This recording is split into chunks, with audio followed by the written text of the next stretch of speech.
On top of all the measures we have already announced, I also wish to announce now a one-off cash grant of $200,000 to every household in Guyana.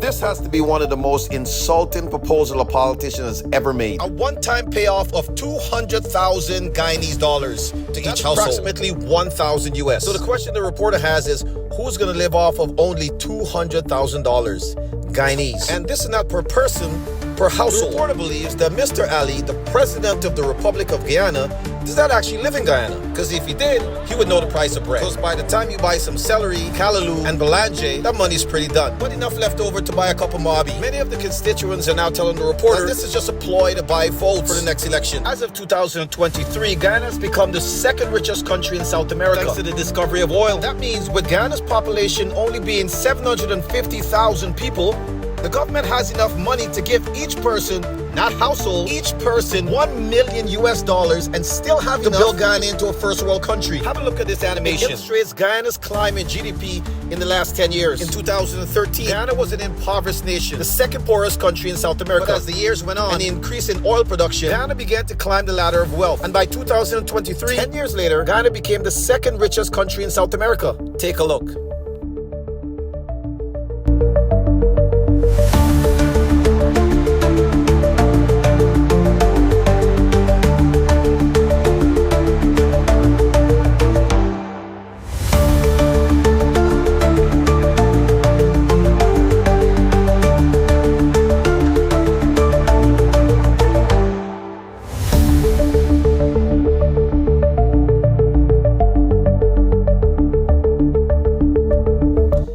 As for the last census in 2023, Guyana has 250,000 households. So the reporter calculates that if every household receives $200,000, the government would have paid only $190 million US. Sounds like a lot? Consider this. Since 2019, Guyana has generated $4.6 billion US in oil revenue. So many believe this is just a clever way, a cheap way to buy votes. But not to be outdone by the opposing party, whose proposals appear to be as equally insulting. A one-time grant of only $100,000.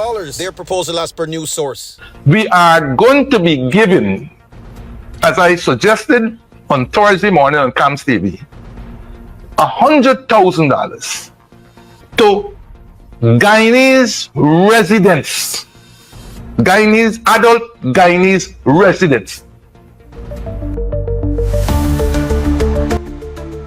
The reporter believes that the opposing party must know that this is just a drop in the bucket for their worrying constituents, which is also a cheap ploy for the opposing party to buy votes. We go now to Jeff Ross of The Reporter.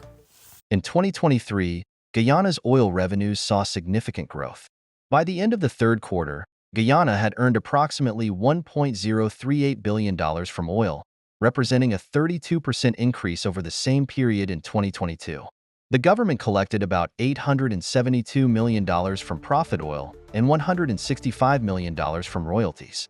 Initially, Guyana projected annual oil revenues at $1.63 billion, but forecasts were adjusted slightly lower to around $1.629 billion due to changing global oil prices and economic factors. And now, because of public outcry, the president has now amended the proposal and are adapting that of the opposing party. The reporter will break it all down in the next piece. Make sure you subscribe. A one-off cash grant of $200,000 to every household in Guyana. What you just said is one of the most insanely idiotic things I have ever heard. At no point in your rambling, incoherent response were you even close to anything that could be considered a rational thought. Everyone in this room is now dumber for having listened to it. I award you no points, and may God have mercy on your soul.